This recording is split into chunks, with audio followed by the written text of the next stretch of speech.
The world was tired of war. After the Great War, everyone hoped that they had seen the worst. The destruction, the broken soldiers, and the grieving families left a deep scar on humanity. Leaders around the world swore that there would be no more war, no more bloodshed. The Treaty of Versailles was signed with hopes of lasting peace. It was a promise, a hope that the world would never again be torn apart by conflict. But not everyone agreed. One country in particular was angry: Germany.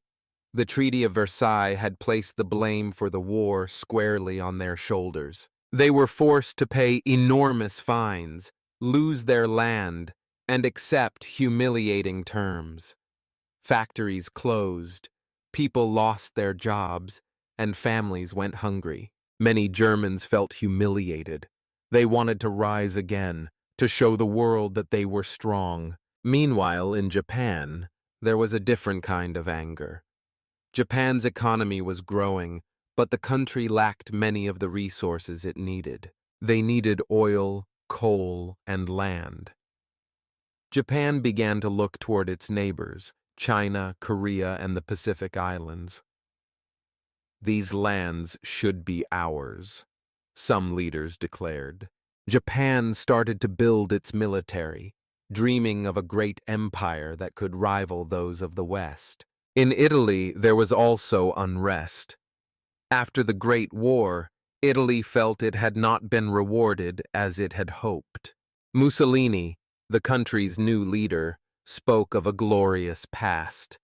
He promised to make Italy powerful again.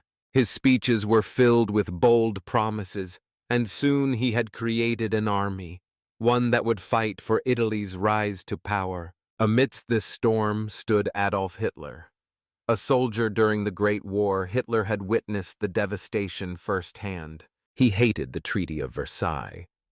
He blamed others for Germany's suffering, pointing to Jews, communists, and other groups as the source of their problems. In his speeches, he promised jobs, food, and hope. Many Germans listened. They believed him. By 1933, Hitler became the leader of Germany.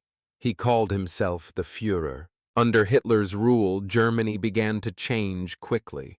Factories opened, roads were built, and people went back to work. It seemed like a miracle.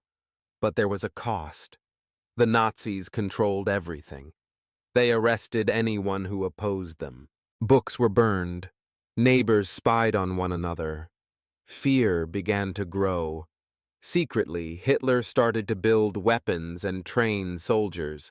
He had one goal in mind: to make Germany a military superpower again. The world watched nervously, but few acted. Memories of the Great War were still fresh. No one wanted another conflict. World leaders hoped that Hitler would be satisfied with his early victories. But he wasn't. In 1936, Hitler sent troops into the Rhineland, a region Germany had lost after the Great War. It was against the Treaty of Versailles, but no one stopped him. People thought, maybe he will be satisfied now. But Hitler wasn't satisfied. He wanted more. Around the same time, Italy and Japan were also taking bold actions. Mussolini's army invaded Ethiopia, an African nation. The Ethiopian people fought bravely, but they were no match for Italy's modern weapons. The League of Nations condemned Italy, but their words were weak. Mussolini ignored them. In 1937, Japan invaded China. The cities of Nanjing and Shanghai fell under Japanese control, and the world was horrified by the brutality of the invasion. The violence was shocking, with thousands of civilians killed. But the international community hesitated once again. The United States stayed out of it, as the conflict was far from their shores, and Europe was already embroiled in its own troubles. Japan continued its advance across Asia, seemingly unstoppable. By 1938, Hitler had already begun to expand his vision of a greater Germany. He demanded the Sudetenland, a region in Czechoslovakia, which was home to a large German-speaking population. He claimed that it should rightfully belong to Germany. British Prime Minister Neville Chamberlain, in an attempt to avoid war, held a meeting with Hitler in Munich. The outcome was the Munich Agreement, where Britain and France agreed to let Hitler take the Sudetenland in exchange for his promise to seek no further territorial gains. Chamberlain returned to Britain triumphantly, declaring, "Peace for our time." But this would not be the end of Hitler's ambitions. In March 1939, Hitler broke his promise. German troops marched into the rest of Czechoslovakia, fully occupying the country. The world watched in alarm, realizing that Hitler was not done. He had no intention of stopping. The countries of Europe began to prepare for war, but it seemed that the moment had already passed. Hitler was moving too fast, and the world had underestimated him. Hitler's next target was Poland. He had long coveted the land, and the time had come to make his move. In August 1939, Hitler made a surprising and shocking deal with his one-time enemy, Joseph Stalin of the Soviet Union. Hitler and Stalin signed the Molotov-Ribbentrop Pact, an agreement in which the two countries promised not to attack each other. More shockingly, they secretly divided Poland between them, setting the stage for war. This pact stunned the world and sealed Poland's fate. On September 1, 1939, Germany launched its invasion of Poland. This was the beginning of the Second World War. German planes bombed cities, tanks rolled across the countryside, and soldiers moved quickly in an attack that caught Poland completely off guard. The speed and efficiency of Germany's Blitzkrieg, or Lightning War, overwhelmed Poland's defenses. Despite fighting valiantly, the Polish army could not hold back the German onslaught. Within days, the country was crushed. On September 3, 1939, Britain and France, having pledged to defend Poland, declared war on Germany. But it was too late. Poland had already fallen, and the world had been thrust into the chaos of a new global conflict. The war had begun, and the world was once again facing the horrors it had hoped to leave behind. Yet, despite the devastation ahead, many did not yet understand the true scale of the coming war. The seeds of conflict had been sown, and now it was too late to stop them. In 1936, Adolf Hitler made his first big move to challenge the peace that had been promised after the Great War. He sent German soldiers into the Rhineland, a region that Germany had lost after the war under the Treaty of Versailles. This was a bold move, and it broke the rules of the treaty. But the world didn't act. Countries like France and Britain were too afraid to start another war. They hoped that Hitler would be satisfied with this small step. But they were wrong. This was just the beginning. Hitler had bigger plans. He wanted to make Germany stronger and take back the land that had been lost after the Great War. He didn't stop with the Rhineland. In 1938, he turned his attention to Austria. Hitler wanted to unite all German-speaking people under one flag. So, without any warning, German troops marched into Austria. Many Austrians welcomed them, thinking it was a good thing to be united with Germany. The world didn't react to this invasion either. By now, it was clear that Hitler was not going to stop. He wanted more. He wanted all of Czechoslovakia, and especially the Sudetenland, a region in the country that had a large German-speaking population. In 1938, Hitler demanded that the Sudetenland be given to Germany.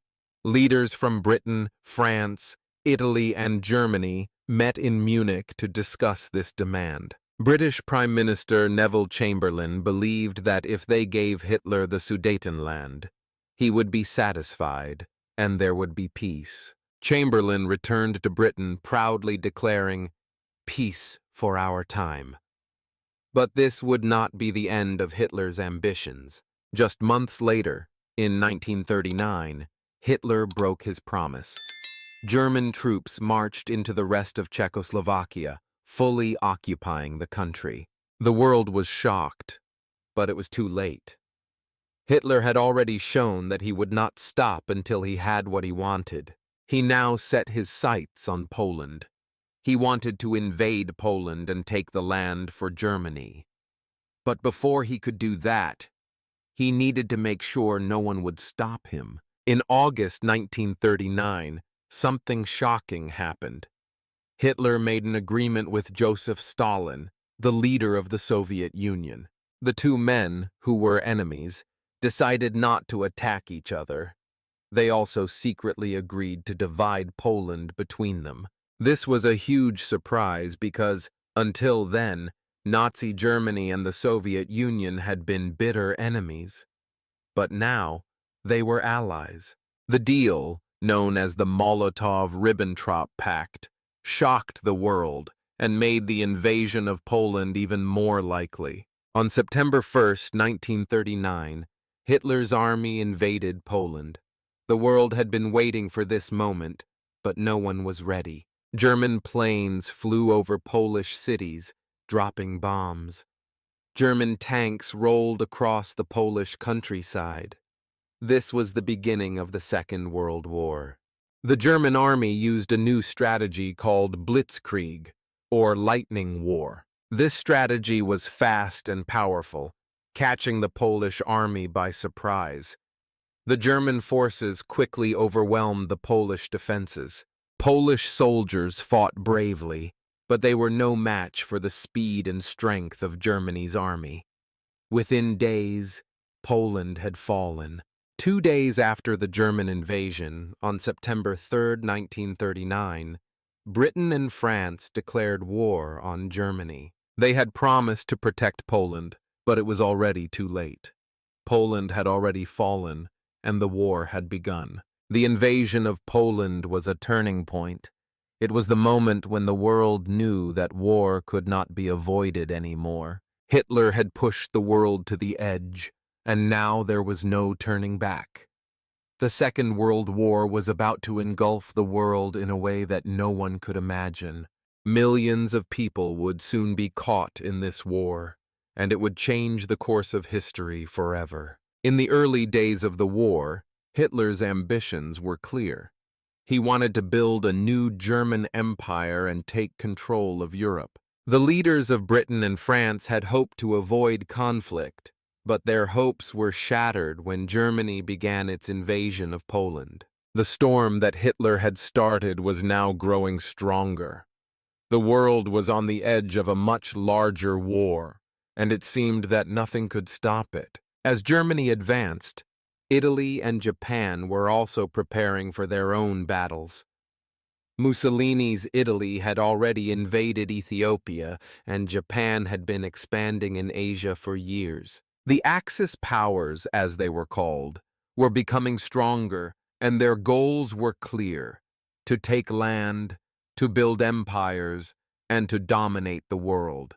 The Allies, Britain, France, and other countries, would soon be forced to fight back. The stage was set for a global conflict that would last for years and bring unimaginable destruction. The seeds of war had been planted, and now the storm was starting to brew. The world had entered a new and dangerous chapter in its history. On September 1st, 1939, something terrible happened. Germany, led by Adolf Hitler, invaded Poland.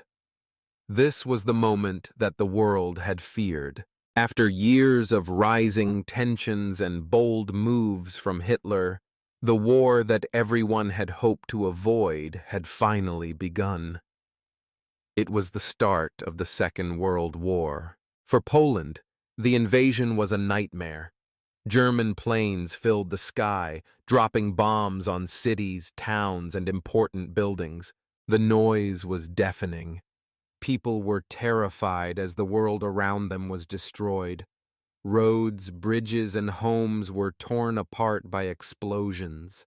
Soldiers on the ground faced the full force of the German army's power. The Polish army was not ready for this kind of attack. They tried to fight back, but the Germans were too fast, too strong, and too prepared. The Germans used a new type of warfare called blitzkrieg, or lightning war. This was a very fast and powerful attack that overwhelmed the enemy before they had a chance to react. German tanks rolled over fields and through cities. They moved so quickly that it was difficult for the Polish soldiers to keep up. The skies were filled with German bombers and the land was covered with soldiers. It was impossible for Poland to stop this mighty force. The people of Poland did everything they could to protect themselves.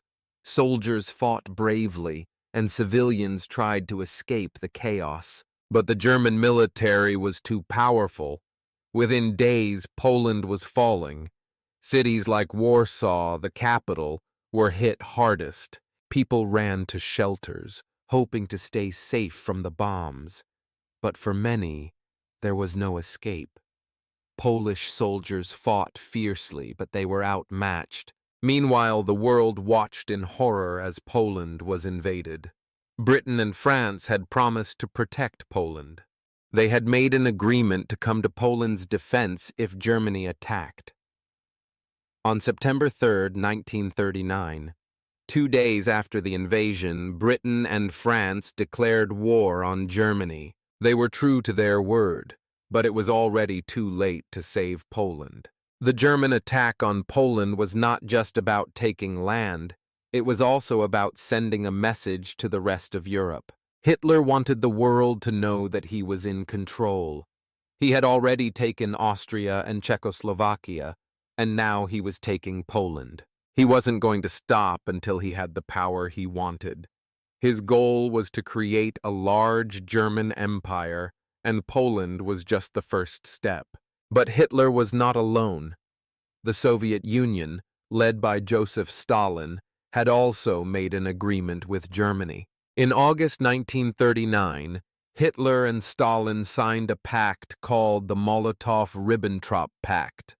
This was a deal where both countries promised not to attack each other. It was a shocking agreement because Germany and the Soviet Union had been enemies for a long time. But now they were allies. As part of this deal, they secretly agreed to divide Poland between them. On September 17, 1939, the Soviet Union invaded Poland from the east, while Germany attacked from the west. Poland was caught in the middle, and there was no way for them to defend themselves. By the time the Germans and Soviets finished their attacks, Poland was completely destroyed. The country was divided between Germany and the Soviet Union. The Polish government was forced to flee, and many people were forced to leave their homes. Some tried to escape to other countries, but it was difficult. The people of Poland had lost everything. The invasion of Poland was a huge shock to the world. No one expected it to happen so suddenly. Britain and France had made promises to protect Poland, but they couldn't stop Germany's advance. The two countries had hoped that diplomacy and talks would keep the peace. But it was clear now that Hitler was not interested in peace. He wanted power, and he was willing to use war to get it. The invasion of Poland marked the beginning of a much larger war. Britain and France had declared war on Germany, but they were not yet prepared for the full scale of the conflict. They knew that Hitler would not stop with Poland. He had already taken Austria and Czechoslovakia, and now he had Poland. The question was, where would he go next? In the meantime, people across Europe feared the worst. They knew that the war that had just begun could affect every country on the continent. Soldiers began to prepare for battle, but many were scared. No one knew how long this war would last, or how many lives would be lost. In Poland, the situation was desperate. The country had been attacked on all sides.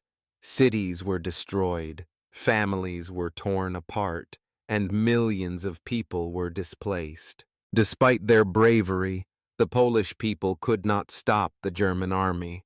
They had been overwhelmed by the speed and power of the Blitzkrieg. The world now had to face the reality that another world war had begun. The dreams of peace that had been built after the Great War were shattered. Countries were now forced to take sides. The Axis powers, led by Germany, Italy, and Japan, were on one side. The Allied powers, led by Britain, France, and soon the United States, were on the other. The world was about to change in ways that no one could have imagined. The invasion of Poland was just the beginning of a war that would spread across the globe.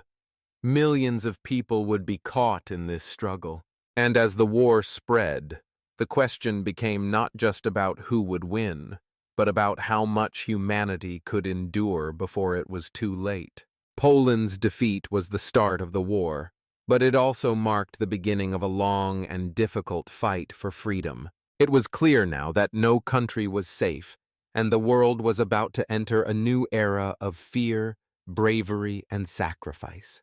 After Germany's invasion of Poland, the world was thrown into chaos. The Second World War had begun, and countries all over the world knew that they would soon be involved.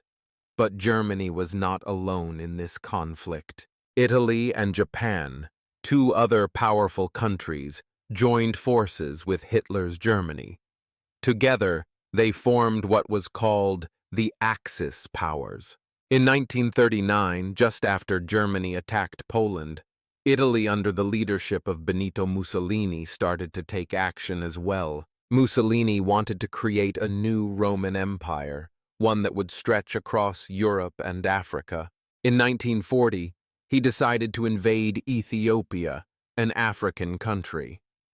The Ethiopian people fought bravely, but they were no match for Italy's modern army. Mussolini's forces quickly defeated them. The League of Nations, an international peace group, condemned Italy's actions, but they did nothing to stop the invasion. Mussolini didn't care about the warnings.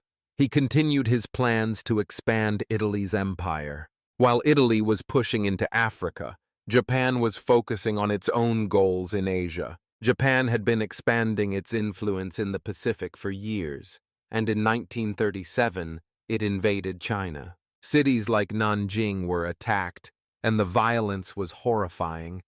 Thousands of civilians were killed, and the world watched in shock. But Japan's leaders were determined to control more land and resources. They believed that by taking control of parts of China and other territories in Asia, they could make Japan a powerful empire. By 1940, the Axis powers were becoming stronger. Italy, Japan, and Germany began to work together. They agreed to support each other in their goals of expanding their empires. The leaders of these countries shared the same dream of creating larger, more powerful nations through war. They believed that by taking land from weaker countries, they could make their own countries stronger. Germany, under Hitler, was leading the way in Europe. After taking Poland, Hitler set his sights on more countries. In 1940, Germany invaded Denmark and Norway. These countries were small and unprepared for such a powerful attack. The German army quickly took control of them, and the people of Denmark and Norway were left to face the reality of being under German rule. Next, Hitler turned his attention to Belgium, the Netherlands, and France. In May 1940, German tanks and soldiers entered these countries, pushing through their defenses with ease. The German army moved so fast that it caught the Allies off guard. The Battle of France was brutal, but the German forces were unstoppable. In just a few weeks, the Germans had taken over France. The expansion of the Axis powers was spreading across the globe, and the world was in chaos. The Allies, which included countries like Britain and France, struggled to stop the Axis powers. Countries in Europe, Africa, and Asia were being attacked or taken over by the Axis. The dream of a peaceful world seemed impossible, as more nations became involved in the war. As the Axis powers grew stronger, the world began to realize how dangerous the situation was. The war was no longer just about Europe. It was a global conflict, and the outcome would change the world forever. The Axis powers were determined to expand, and the Allies were fighting to stop them. The future of many nations was uncertain, and the war had only just begun. By 1942, the world was in the midst of a terrible war. The Axis powers, Germany, Italy, and Japan, were strong, and their armies had taken control of many countries across Europe, Africa, and Asia. For a while, it seemed like the Axis would win the war. But the Allies, Britain, the Soviet Union, and the United States, were not giving up. They were beginning to fight back. One of the first turning points in the war came in the Pacific, where Japan had been expanding its empire. Japan had already conquered many parts of Asia, and it seemed like they would continue to win. However, in June 1942, there was a big battle at Midway, a small island in the Pacific Ocean. The United States Navy was able to surprise the Japanese and destroy 4 of their aircraft carriers. This was a huge victory for the Allies. It weakened Japan's navy and stopped their expansion in the Pacific.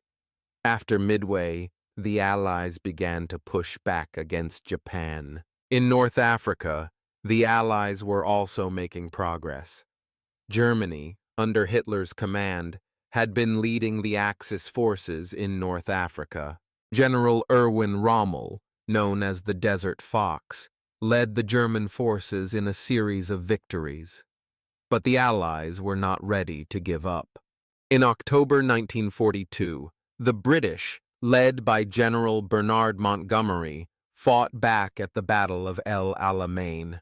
The battle was long and difficult, but the Allies won. This victory stopped the Germans from taking control of Egypt and the Suez Canal, a vital route for shipping. The Allies were gaining ground. Meanwhile, on the Eastern Front, the Soviet Union was fighting a fierce battle with Germany. Hitler had attacked the Soviet Union in 1941, and for months, the German army advanced quickly. But in the winter of 1942, the Soviet forces made a stand in Stalingrad, a city on the Volga River. The battle for Stalingrad was brutal. Both sides suffered terrible losses. But in the end, the Soviet Union managed to trap the German army inside the city and force them to surrender in February 1943. The defeat at Stalingrad was a major blow to Germany, and it marked the beginning of a Soviet counteroffensive that would push the Germans back. By 1943, the Allies were beginning to gain control. In the Pacific, the United States continued to advance, island by island, pushing Japan further back. In North Africa, the Allies moved into Tunisia, forcing the German and Italian forces to surrender. In Europe, the Soviet Union was pushing the Germans out of their territory.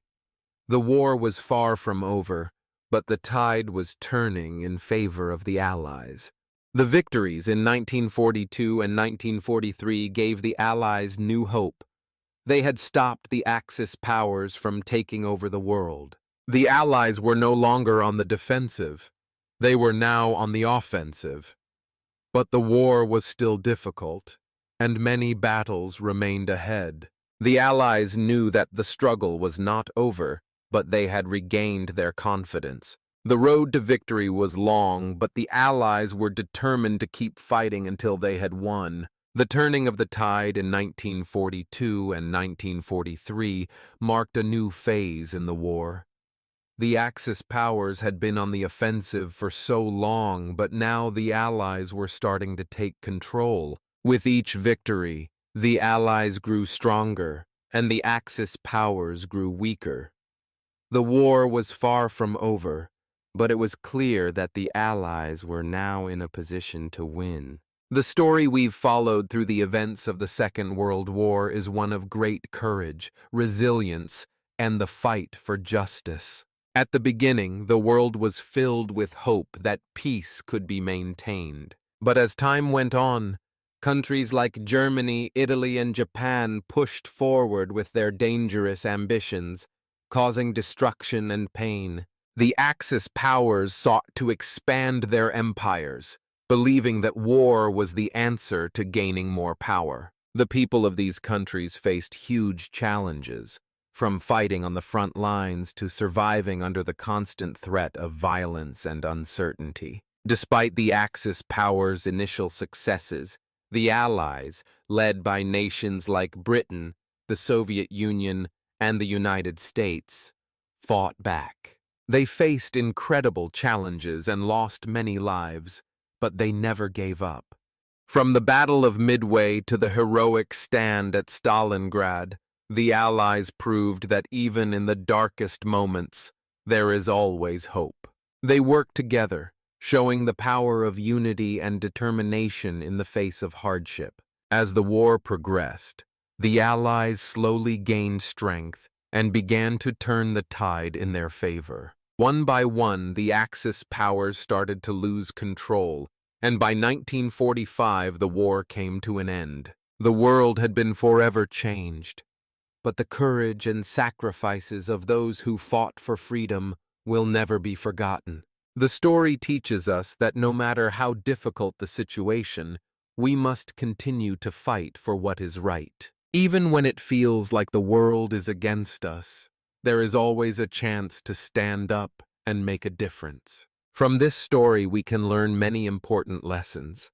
First, we must understand the value of unity. The Allies won the war because they worked together, setting aside their differences to focus on a common goal. In our own lives, working together with others, whether it's with family, friends, or co-workers, can help us achieve great things. No challenge is too big when we support each other. Second, we learn the importance of perseverance. The Allies faced many setbacks, but they never gave up. Even when things seemed impossible, they kept fighting.